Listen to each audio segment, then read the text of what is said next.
好，欢迎您回到新闻大白话的节目现场，我是钱子，介绍这1个小时的来宾。首先是资深媒体人董志森，钱子好，大家好，以及国际政治专家赖岳乾老师。主持人好，观众朋友大家好。另外是前海军舰舰长李礼师。主持人好，各位观众大家好。好，观众朋友，我们来看看德国总理的中国大陆之行，据说是收获满满。先来看看这一幕哦，这是梅尔茨访华漫步在故宫的红墙之下。他还留下了一个愿望哦，在他的 social media 上面用中文，应该是有人帮他翻译啦哦，写了一段话，说希望今年是德中的合作之年哦，这也是他参观故宫的时候在留言簿上面写下来的话。那另外有多少的合作项目呢？先来看看空巴哦，中国大陆说打算买120架的空中巴士哦，德国总理说很值得哦，因为大家知道这个空巴跟波音啊哦，这个过去好几十年来哦，不断的在这个做竞争哦这样子的一个项目。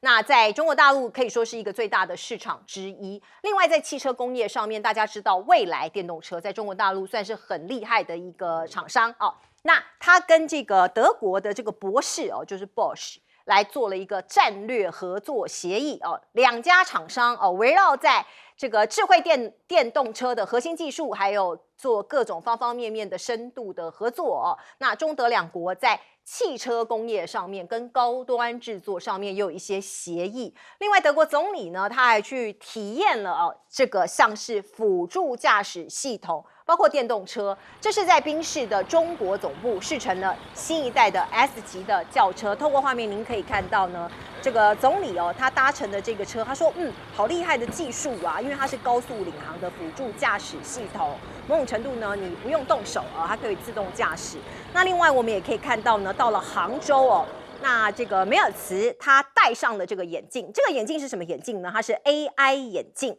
那这个眼镜呢，可以透过比如说你讲德文，我讲中文哦，它可以自动帮你翻译，你就不需要找这个翻译在旁边再做一番这个解释了哦。那可以很立即的在你的眼镜上面读懂对方的意思哦，这是作为一种很新奇的一个体验呐。对于梅尔茨来说，他也竖起大拇指，觉得很棒很赞。另外呢，在语数这里。他们参观了机器人哦，那我们也可以看到，包括西门子的 CEO 讲了一番话，我们来听听看。Hangzhou is a very innovative place. People are saying that it could be the Silicon Valley of China. I would say it's maybe the Tech Valley of China. Der Lehrer wird zum Schüler. Der Lehrer wird zum Schüler. Yes, it's very specific for China because you develop so quick, and this is impressive. I love this. Wow, Even thank you. I'm so old that I not can follow all the time. 好，我们看到在 AI 的领域，在机器人的领域哦，这个中国大陆可以说它发展的非常的快速哦，很多国家都没有办法这个赶得上。那另外呢，德国这一次他带了大批的企业团到中国大陆参观，那当然你看到这一张大合照，其实透露非常多的讯息，包括您看到中国大陆这边有代表，德国也有代表哦。那它代表了哪一些呢？包括荣盛石化的公司哦，这个包括石油化工啊、化纤啊，还有包括电动汽车啊，这个包括工业自动化、制冷家具啊、语数哦，这个不断的被提到的，这是机器人方面的领域，还有包括您看到阿里巴巴，这是 AI 云计算跟电商哦，还有吉利控股集团，大家知道它是汽车公司哦，所以包括 AR、AI 还有机器人呐、像这些方方面面的合作，其实都可以看得到这个未来2个国家会往哪个方向来做产业上面的合作。有一座小城，它叫做太仓，其实它离你看它在这儿，它离上海才30分钟，开车就可以到达，基本上在浙江这里那它素有德国汽车在中国的聚集地之称因为这边有大概好几千名德国人，他们住在这里生活跟工作那德国工程技术也在当地的经济结构之间已经融合了。回推到1993年。这座小城跟德国就正式合作了所以你也可以看到呢，现在德国企业以这里为基地在浙江这里建厂，那也在做一些工业上面、一些商业上面的合作。来，我们先请教赖老师。德国这次总理他确实是很重视到中国大陆的访问之行因为他很明显的感受到美国从川普去年上来以来，对于欧洲的态度改变了对德国的态度当然也改变啊。那目前来讲，德国过去跟只有去年应该讲是在去年的时候的2024年，就是前年了。它跟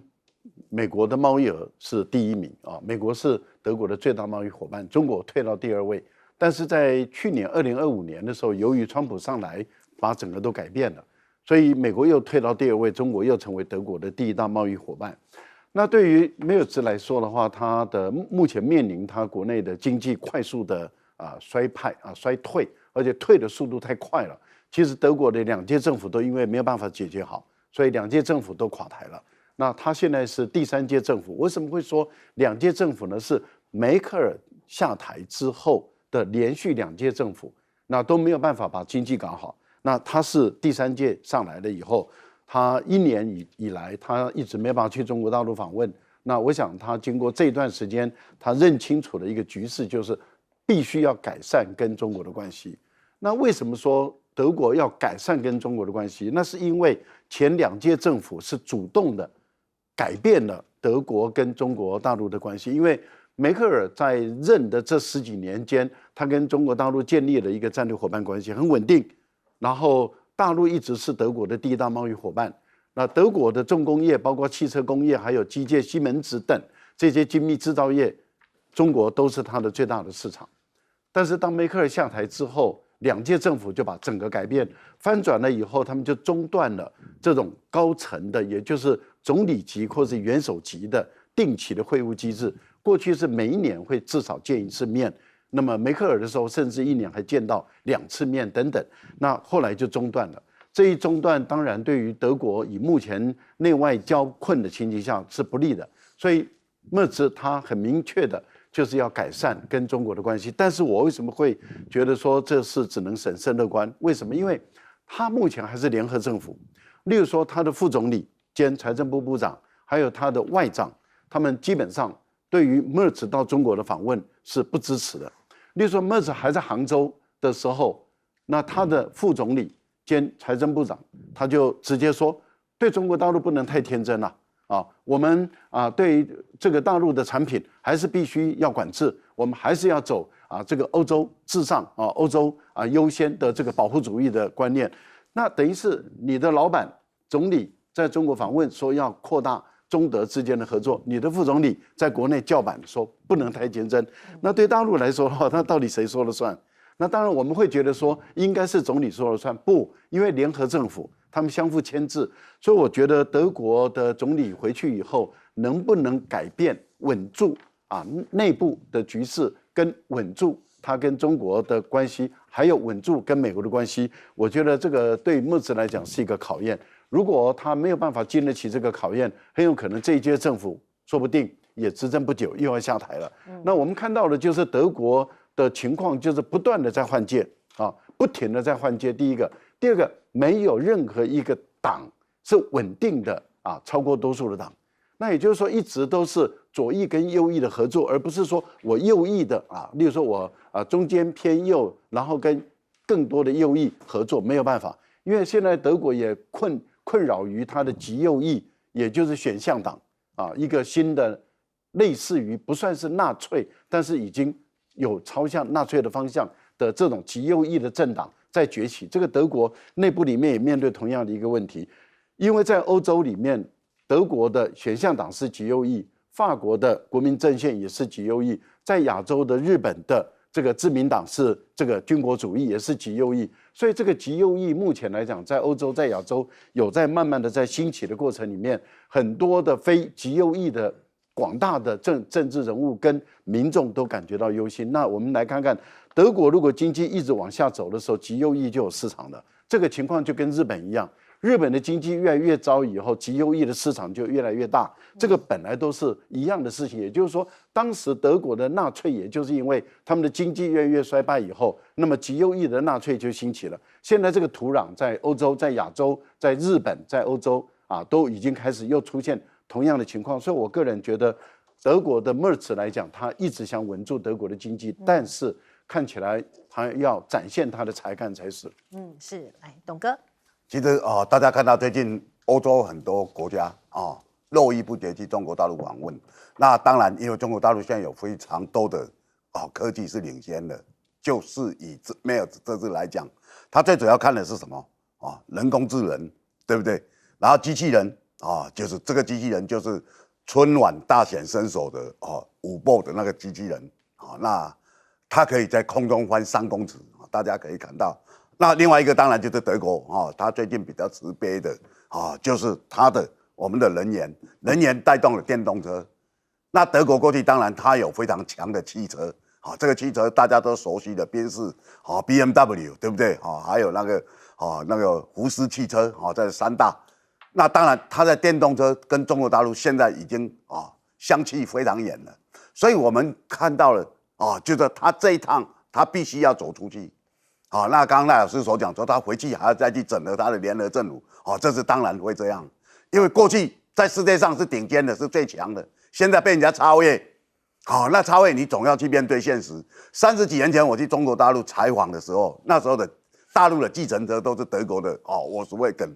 就是我们所谓的大众汽车、福斯汽车。那现在呢？现在已经今非昔比了。所以中国大陆这几年的改变，而且这么快的速度，其实也都让黄仁勋害怕。黄仁勋已经讲过很多次了。你认为他们不怎样？他其实已经跟美国很多那个都已经跟我们很接近了这是黄仁勋自己讲的自己这个产业。那我们其实看到了，这些国家会这样做的话，当然最主要他们是被川普逼过去的嘛。很清楚，美国对过去这些盟邦不假辞色，而且施以很高的关税。那对他们来讲，他们没办法只好再去找一个世界第2大的经济体他们过去所看不起的中国那这回一个一个看来的话，其实中国大陆倒很愿意释出他的善意啦。你来的话，我也知道你跟美国的飞机在竞争嘛，你是空巴嘛，空巴的结构是怎么样？空巴其实它的股东主要是一些政府，欧洲的政府譬如说法国跟德国都有占10几%的股份西班牙有将近5%的股份，大家可以看，它是很多国家联合起来。那这个形成的时候，当然是要针对波音嘛。恰好这将近10年来，波音的飞机一直出事，死了很多人嘛，所以空巴来讲它很好机会。可是美国它强行去促销嘛，所以台湾要买多少波音台湾不会有很多空巴的订单。我跟各位讲，那一定是顺着美国嘛。可是波音很多人觉得比较危险那他强力去促销，从蔡英文时代就去促销，我们的总统府是否认了，结果总统府的整个对话，他是上网被大家看到，明明就是有美国的众议员就是跟蔡英文强行推销我们政府否认，最后我们还是买了，我们的华航还是买24架，所以你可以看到这些有形无形的就可以给欧洲很大的压力，因为川普把所有美国很多产品出来当做他谈判对等关税的工具嘛。那欧洲这些国家当然到处去寻求，所以各位看梅尔兹他这个一定要走，因为前面英国的已经去了，斯凯尔过年前去在更早马克龙他去成都大家看到情况，芬兰的总理也去了，就是大家都去了，那我总要去看一看。那他也不一定是怎么样的专家，他要临行之前，他找了一些顾问来问，跟中国大陆要如何对待，然后他再带了相关的这些产业，这些产业有很多本来在中国大陆有投资，譬如说西门子这一些，那大家来共同来会商，我们如何进入中国大陆的市场，我们跟他有一个好的，这个不管谈成谈不成，对美国也是一个压力。你美国再对我这样的话，我可能这个产业就可以过来，所以他这一场行程是很重要，做给德国人看，也在做给美国人看。没错，来请教舰长。德国在梅克尔时代，那其实它的经济是很好的。那它的经济好，是因为它在使用了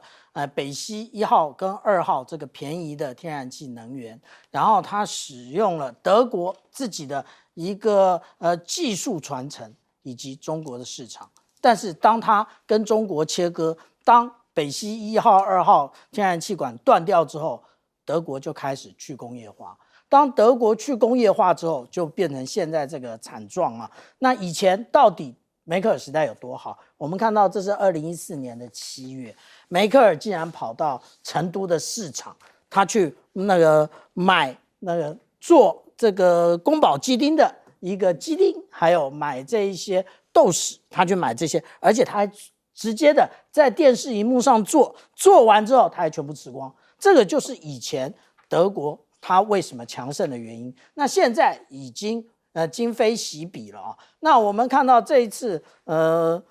莫尔茨他这个总理他在出发之前，他就讲到说，相信中国大陆的15+5的一个计划会为德国带来机会，带来什么样的机会？因为刚刚就正如赖老师以及董哥所讲到的，现在中国大陆满街跑的已经不是德国的汽车了。我们看中国大陆的戏剧，在10年之前，他们的戏剧里的总裁做的都是宾士，然后富二代做的都是 BMW， 然后现在我们看到的都是比亚迪，都是仰望这种车子，也就是中国大陆自己的车啊。那例如说，我们讲到这次那个德国的总理，他去看了 Momenta 这个企业，这个可不是中国只有中国在用，我们看到宾士也在用，那甚至这个 Toyota 或者是我们讲到的Honda， 其实通通都在用这样的一个智慧驾驶系统。那这种智慧驾驶系统呢，实际上来讲，它是最早之前跟比亚迪合作的，所以它拥有今天的这个市场啊。那我们刚刚看到了西门子的总裁，那我们看一看这个宾士他的一个董事会主席讲什么。这个记者问他说：“哎，你这个照片你发给谁？”他说：“我发给我的小孩啊。”他说：“这一个也就是语速机器人非常好、非常精彩的一个表演啊。”他说：“机器人是未来的一个，对未来来说非常重要。那所以说现在日新月异，这个只是宾士的领导人呢。那我们接下来看BMW 它的一个董事长是怎么讲？他直接考虑的是它的应用，他说可以运输，或者是他在恶劣环境中如何工作。那另外他说他结合了轮子而非四肢，他说这个他从来没见过，他是一个我们刚刚讲到他是董事长，他都没见过。可见中国大陆进步已经不是德国可以想象的。对，像国民党的智库不是到那边去交流了吗？他们也去看了一些 AI 的发展，回来也是说，的确耳目一新哦，有一些是我们这边从来没看过的希望我们这个台湾也可以迎头赶上。不过另外我们再来看看央视的国防军事频道，昨天播出了这一段画面，请导播让我们看看。这个主播是这样讲，他说这个解放军的轰6K 战机第一次飞出第一岛链1000余公里的地方啊，创造当时空军前出距离最多最远等多项纪录哦。这是央视的军事频道，它的国防军事频道就是公开的这个播出像这一段画面哦。他说这个双机编队在巴士海峡口遇到2架外机，他们有讲说是哪一个国家的飞机逼近，然后呢，这个解放军的这个飞机呢，就向对方亮肚皮就是让他们看一看，哎，我有挂弹，这个里头有这个配备这个飞弹在肚子上。可是呢，地点还有演训的时间点，我们现在并不知道某种程度就是要告诉大家说，哎，解放军已经有可以飞到这么远，第一岛链1000公里以外的地方。那我们再来看看央视披露的这一段画面，他还说，歼16战机曾经在东海空域跟美军的 F-22猛禽战机发生近距离的对峙。歼20隐身战机曾经驱离 F-35，在空警500预警机的支援之下，形成先敌发现、先敌锁定的态势优势透过这个央视的报道，他还说，歼16搭载了具备抗干扰能力的有源相控阵雷达，可以在复杂的电磁环境之下锁定多个目标所以你可以看到呢，他在秀肌肉，告诉大家他们的空军的实力有多么的强大。那另外，我们来看看这个 TVBS 的新闻网的报道，是说解放军有一种黑科技吗？中方现在讲说有一种很大型的无人机，它可以飞到某一个区域，然后呢，这个变造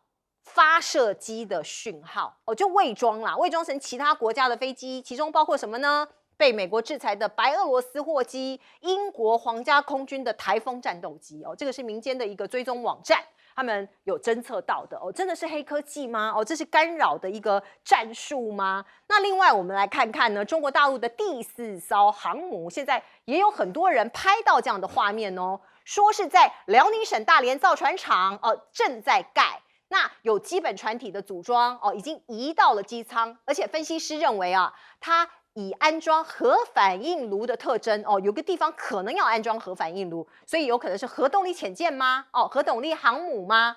船体内可以看到2个像是屏蔽的反应炉，还有多达4个机舱这个是有人拍到的卫星照片，从卫星照片往回推敲它的可能性。那另外 F-16美军的 F-16它已经服役45年了，我们买了 F-16V 到现在都还没有来可是最近呢，各个地方回报服役45年的 F-16V 算一算有770架坠毁，怎么会这么多呢？尤其最近在美国在韩国的这个军事基地怎么搞的？一个月3起意外包括25号夜间训练坠毁，然后呢，这是1个月内的第2起，如果再加上驻韩美军1月的坠机事故，那就是第3起，所以这个有一点多啦另外，我们再来看看中国大陆跟日本的关系，现在交恶中所以这个关系回不去了。在这个美日菲最近在南海举行了联合军事演习你可以看到这个3个国家起来做军事演习。那昨天我们为您报道了中国大陆出手制裁日本的一些包括造船包括20家日本实体的一些这个军工产业的这样子的一个公司，包括富士航空的航天技术那这个日本的反应非常激烈，首相高市早苗说绝不容许，要求中国大陆撤回。中国大陆有一个商务部的回应他说为了制止日本在军事化和永和企图完全正当、合理、合法，他们认为他们实施的这个制裁完全合法，也完全合理那另外呢，北韩你知道他常常在阅兵尤其每一年的像是劳动节劳动党大会他会有一个阅兵的活动。可是这一次非常罕见，它是没有武器的阅兵没有武器的阅兵，所以有媒体说金正恩有没有可能放软？因为川普要访问中国了嘛，那有没有可能因此就是示好？金正恩有说一段话，他说全面扩大核武库对美关系取决于华府的角色。他说如果美国尊重我国当前的地位，撤回对北韩的对抗政策，我们没有理由不能和美国好好相处。所以永和也是跟美国叫板的一个武器。来，请教赖老师。大陆早就穿越第1岛链了现在事实上美国已经退到第3岛链而不是第2岛链那第2岛链只是嘴皮上讲，因为美国也心知肚明。例如说这个轰6K也飞到过接近关岛，那它所展现出来的能力是，它可以从空中对于地面，也就是关岛的美国的军事基地进行攻击，关岛都可以打得到。那各位观众朋友，菲律宾怎么可能打不到也就是说，美国设在菲律宾的军事基地，事实上都可以用轰6K，它本身可以这个涵盖在它的射程范围内。日本的全境也是如此。我们也注意到，解放军它目前来讲，它过去的航母很少在日本的周边举行军事训练，但是从高市早苗去年11月7号开始讲台湾有事，就日本有事以来，解放军的军演事实上已经不但穿过宫古海峡。过去是穿过宫古海峡以后，那么就往南走。那这次的穿过宫古海峡以后往北走，而且是在日本的外海这个地方举行军事操演，也就是在日本的有关于这个四国这个地方进行操演。那轰6K 跟俄罗斯的战略轰炸机图95，事实上有对于横须贺的美国的空军基地美国的海军基地进行的这种威慑性，跟东京进行威慑性的一个演练性的打击。我觉得大陆已经在展现出说，如果日本的军国主义再起，那他当然有这个能力对日本的全境进行威慑性的一个攻击。换言之，也就是说，如果未来中日爆发战争的话，战场不会在中国大陆，一定会在日本的本土。过去二次大战的时候，尤其是在二次大战之前，日本侵略中国的时候，战场是在中国大陆，所以大陆是经过日本的蹂躏。那未来战场一定是在日本的本土，那也就是说，日本的本土一定会经过战争的洗礼。那也就是说，对大陆来讲，他们现在也准备好，必要的时候要给日本一个很惨痛的一个教训，让日本人，因为他们已经判断出日本这个民族性就是不感恩。例如说，当时蒋介石的这个以德报怨，日本人不会感恩的。那他们认为日本这个民族性是畏威不感恩，就是说畏威不怀德。他对于你用德来对待他，他不会感激你，他认为你是示弱。那你就用威，像美国人这样子的话，那日本人才会对你臣服。所以我觉得中国大陆的战略也在转变。那另外您介绍的有关于歼20跟歼16，歼16是可以做电战机使用的，但是我们看到的一个特点是在哪里呢？这个是美国自己的空军司令他们也承认的，就是说美国的隐身战机在中国的雷达下是没有作用的，也就是说大陆的雷达可以看得到美国的隐身战机，所以隐身战机只能对于雷达弱的国家会产生功能，但是如果对于雷达强的国家来说的话，隐身战机的效果就递减了。那事实上，以目前来看的话，美国自己也承认，他们的这个 F-35战机是打不过这个歼20战机的啊。那事实上，连歼35能不能打得过啊，美国人都抱持了怀疑的态度。所以，为什么川普会急于一定要发展第6代战机？这就是因为在战机这个部分，他们都落后了。我个人认为，高市早苗说啊，对于稀土，尤其是对日本的军工企业的稀土进行管制，他说绝不容许，这有点是阿 Q 啊。你说绝不容许，然后呢？然后呢？你来抢吗？你自己做不出来，你也买不到。你说绝不容许，然后呢？然后大陆就是实施了嘛，那你就是没有嘛。你的军工企业目前来讲几乎都在跌，都在一直无限量的往下跌，那就代表什么？代表你根本做不出来了嘛。这个就是一个残酷的事实，你绝不容许又怎么样？可能要派人沟通，他看起来是要派人沟通也没用。好，来请教舰长。其实我们看到25号那个北韩进行军演，北韩一直都是家天下。那这一次金正恩带着他的女儿金主爱，那一起进行军演。那当然，各方的这个研判很多，但是我个人的一个看法是啊，他其实就准备将他的政权传递给金主爱，然后只是这一次是第一次，那让大家知道，而且金主爱日前也已经担任了北韩的飞弹局的局长，那一般的推测他才13岁啊。飞弹局局长，对，飞弹局局长。那这个就是我们看到25号他们的一个阅兵的照片。其实这个也就是他就站在旁边，这也大家都非常清楚这个目的是什么。但是我们仔细看，他在2022年的11月19号的这一个火星17号飞弹发射的之前，他就牵着他小女儿的手进去看完之后还站在旁边看着发射。那这个也就是政权传递那的这个意图非常明显了。那至于说我们讲到轰六，那轰六其实如果按照央视最近的利剑的这个内容的话，我们可以看到这个轰六以及这个歼16，它在这一个海域，那这个海域其实如果我们仔细看的话，这个就是黄岩岛，那这也就是威慑菲律宾的这个态势非常明显，而且它在我这截了好几次才好不容易截下来，这个只有一瞬间的照片，它其实加挂了这个鹰击12的这一个反舰飞弹，意思就是你美国跟菲律宾再怎么演练都没有用。那这种飞弹呢，其实我们讲到它已经算是前一代的飞弹了哦。为什么？因为现在未来它可能加挂的是鹰击15的这个超音速的反舰飞弹。那这一个飞弹呢，它的超音速的速度是2倍。那如果是以高空的弹道，就是像轰6这样的一个投弹的话，它可以飞400到500公里啊。那这么远的距离，其实对于美国来讲，也就是我还没有到达关岛，你才刚出港我就命中了。那至于说刚刚讲到有关于之前美国是不是 F-35被歼20拦截这个问题啊，也就是我们看到这是2022年3月15号在这一个研讨会上，美国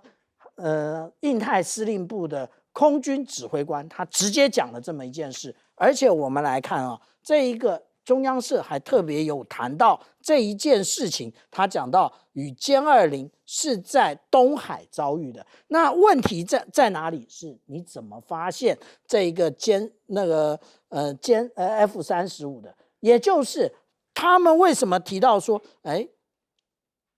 怎么样才能打断中国大陆的急杀链？那这是他们很有兴趣的。那还有关于直管的问题，也就是怎么发现。这不用奇怪，因为你们对于米波雷达完全不进入状况。我们看到中国大陆有非常多种米波雷达，那这个是052D 上面的，那这是那个052C 上面的，这2种都是飞弹驱逐舰。那这一种是以前俄罗斯的，那大家觉得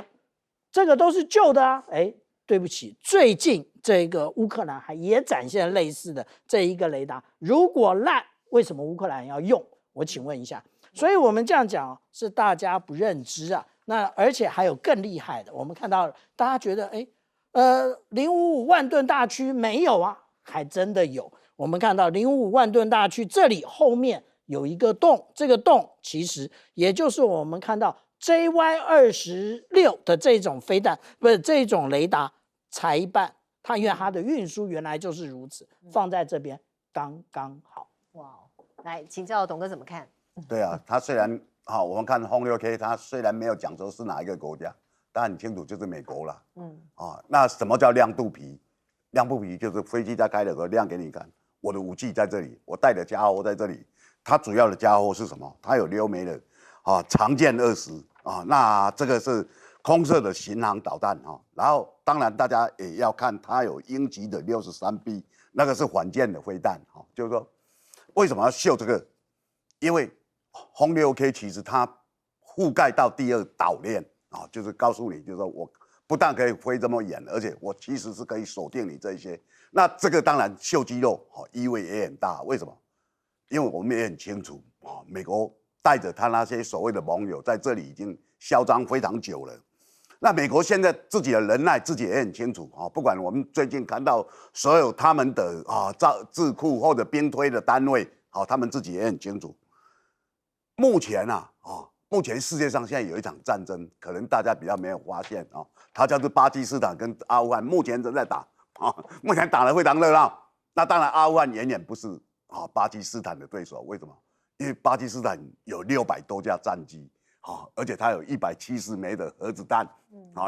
那当然塔利班绝对不是对手，可是塔利班可以让美国人很头痛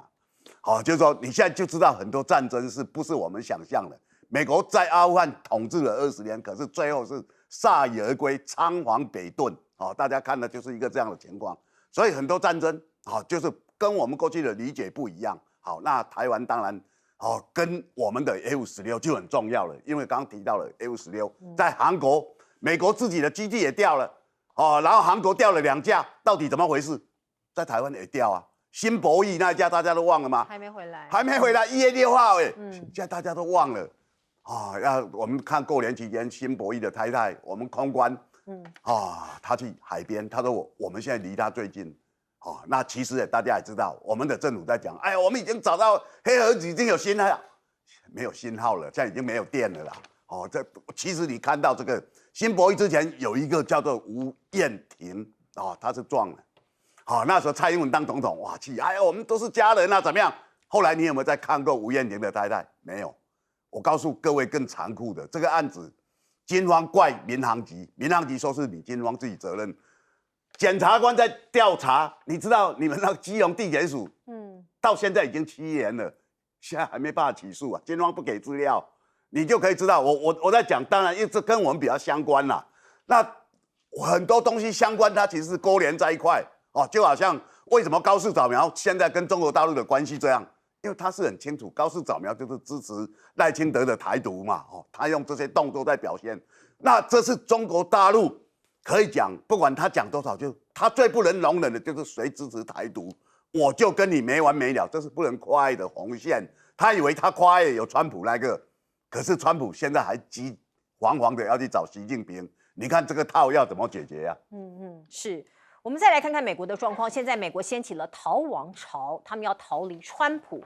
来自于《华尔街日报》的报道说，现在美国人移民海外的人数已经创下90年来的新高。他们统计2025年川普在执政的这一年，移居海外的美国人的数量已经超过了移入美国的数量。过去大家说好多人，每个人都想有美国梦，大家移民到美国，可是现在不是这样了，移民的人少，移出去的人多。这场移民政策风波的背后，藏着一个鲜为人知的逆转。美国公民用脚投票，而且用一个非常快的速度带着惜家带眷，数以百万计的美国人带着家人前往生活成本更低而且更安全的地方去过他们的生活。美国现在通膨，你的生活成本很高，而且不安全。你看到街头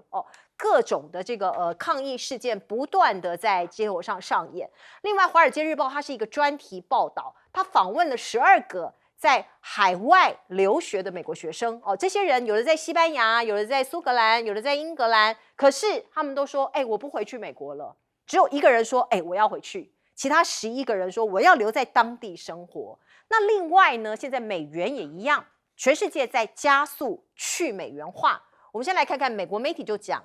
因为这个关税的政策让非洲加速去美元化，转向人民币，尤其是非洲因为中国大陆对非洲其实已经做了10多年、20多年来的工作了所以你看到人民币现在已经变成全球第2大贸易融资货币、第3大支付货币。而另外呢，大家知道美债高筑就越来越多，哪一些国家不断的买美债呢？就是跟他的同盟国我们看到数据显示，2025年跟华盛顿，也就是跟美国立场更为一致的国家，买进了4000多亿美元，将近5000亿美元这是从2016年以来最大的购买额那跟它不一致的就是反美的啦。简单讲这个同意美国跟美国这个同盟的国家不断的买美债，可是反对美国或是跟美国立场不一样的抛售美元抛售美债那这个数字也是6年来的新高。而另外呢，我们来看看，包括我们说到中国大陆有很多的稀有的一些这个元素稀土现在锂跟氪短缺那这2个元素是在17种稀土元素里面最为冷门的。可是呢，在国防技术、在航太还有半导体上面呢，非常扮演吃重的角色，而且全部都由中国来生产。那现在呢，美国航太半导体稀土荒加剧了。我们可以看到，去年11月，其实路透社有报道说是锂现在很缺，全球大缺货。那11月到现在才短3个月锂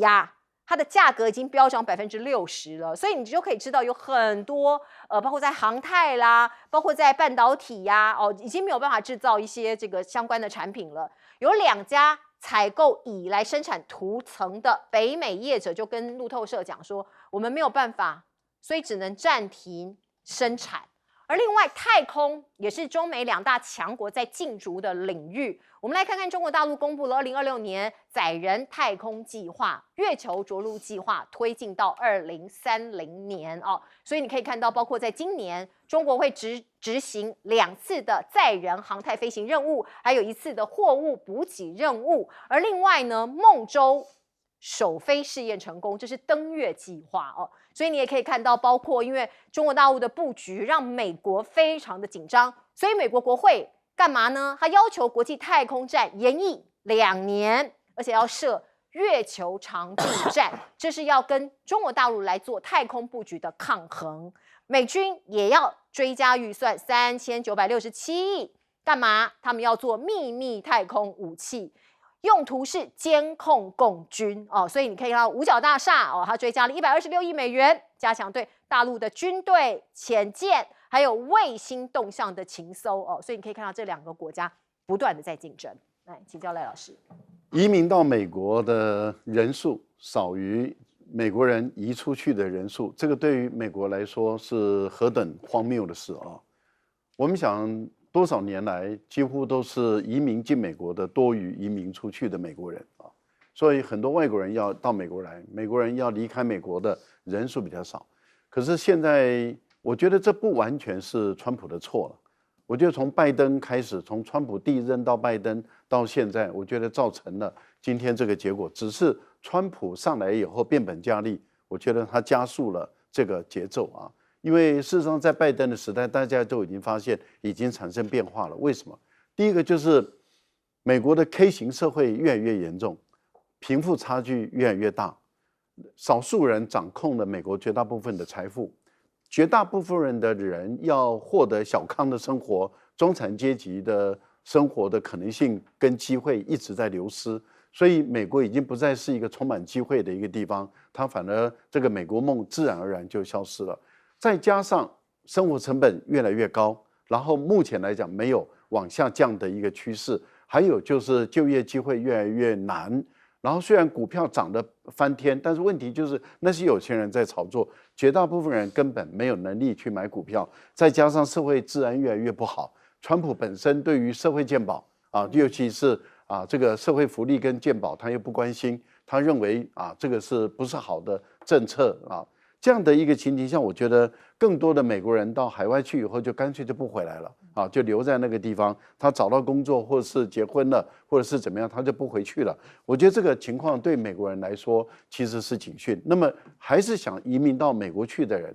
基本上来讲，那就是生活比美国更加恶劣的。只要生活环境比美国更好的，他很有可能就不想再到美国去了。我觉得这个对美国来说，当然是亮了一个红灯了，因为美国已经不再是一个很多人的梦想的一个移民的一个地方。川普的情况，我觉得只会让这个情况越来越糟。现在对于您刚提到的乙跟抗乙是用在发动机的一个涂料，那一层涂料如果一段时间就要对发动机再涂上去，如果你没有那一层涂料，或者那层涂料消磨光了，那它本身的发动机就容易在高温中溶解。这个对于这个发动机的生产制造商来说是很危险的事情。所以没有这个乙这个涂料，它的发动机就做不出来。那现在的情况是，乙他们基本上从大陆这边买不到了，而且他们的存货已经不再是几年，现在只剩下几个月。如果再买不到的话，那发动机基本上就可能做不出来了。这个对于美国，不管是在于用在军事上，或是用在民间上，是一个大问题。对，另外是半导体。半导体如果这个抗再也没有办法供应的话，那其实连台湾生产晶片的都会受到影响。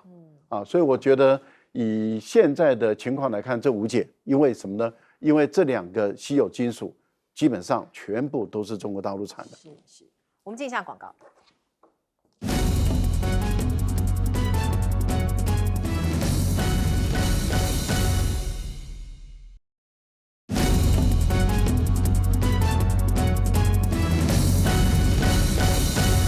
好，川普大逃亡在美国上演，请教董哥。川普在这第2任期在美国当然他整个社会引起非常大的变化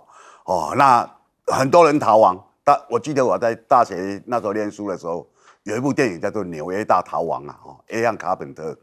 那寇特罗素他们合作了一个片子，很受欢迎。后来又拍了一部叫《洛杉矶大逃亡》。现在的大逃亡既然全美在大逃亡，你知道最有名的人是谁吗？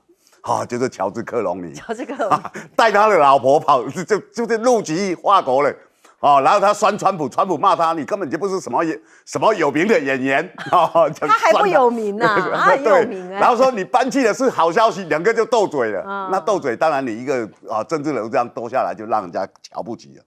乔治克隆尼上个月他就公开跟美国的老百姓喊话，他已经是法国人了嘛，说像这种总统我们就是今年11月。期中选举要给他好看，哦，那大家其实可以看到，这个对川普来讲，有这么多人用脚来投票的话，对他来讲是很大伤害。那这个伤害是怎么样？因为川普大家也知道，你就是言而无信，然后跟人家签的或讲的话也统统不算的话，这个你过去在商场可能用这样坑了很多人，可是你作为一个国家元首，那这个其实是很糟糕。以我们台湾来讲，我们是2月13跟他签约，2月14我们就开始放春假了，放春假放9天，在放春假期间20号，大家把那个日期记下来，20号美国大法官就跟他否决说你这是违宪，1个礼拜而已啊。那我们那时候欢欣鼓舞，行政院开记者会，大家记得13号开记者会，你看，这个奶茶珍珠奶茶就可以怎么样，哇，然后访问了蝴蝶兰业者，哎呀，公鸡鸡业者，我告诉你，他们现在很惨了，你现在很惨了，这对不对？才几天而已，所以可以看到了，其实世界上每个国家都一样，美国很多公民都一样，现在在美国已经有2000家的企业或者一些州政府。包括纽约州政府告美国的中央政府要求赔钱，是那这个官司打下去，美国它是伤害会很大，就是人民或者企业，因为他有大法官的依据，他告你几乎绝对赢嘛，只是你要怎么退我钱嘛，所以这个就是一个大混乱。各位朋友那我们现在还在死报美国死报到这种地步，要不要想想办法？好，我们进一下广告。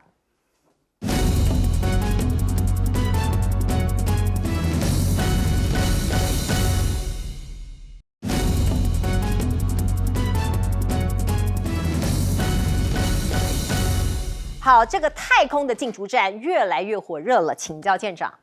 一旦中国大陆登陆了月球之后，其实美国的史波尼克时间又到达了，也就是中国登月了，美国呢？那这是一个问题啊。那我们再看一看，美国现在的火箭到底都是谁在发射？是 NASA 吗？不是，是那个马斯克在发射。马斯克2025年的时候他说他的雄心是什么？说他的新建的这个火箭2026年他要飞到火星去，所以很多人说他是火星人，也是这样啊。那但是他在今年的，也就是日前2月9号，他说重大的转折，要配合美国政府，他现在不去火星了，他要去月球。那这个也就是美国输不起啊。那但是我们讲到说，是不是可以从太空轨道上面侦测这一个潜舰？的确是有这一个研究我们看中国大陆它在2016年10年前它就出在《激光与红外》这一个学刊上，他们就出了水下隐身动目标激光与偏振红外线探测技术研究。它到底在研究什么它其实也就是研究，当这一个潜舰它在水面之下，虽然你表面看不到，但是它会有热从它的那个舰体中溢出，它就是专门在探测这个热，而且呢，它的这个卫星就是不断的来侦测这个水的海水的温度到底有没有变化。所以我们说这一个太空的一个竞逐，其实就是未来大国竞争的一个表象。那所以我们也就讲到马斯克为什么转弯，其实也就真正的原因，也就是不能够输给中国大陆。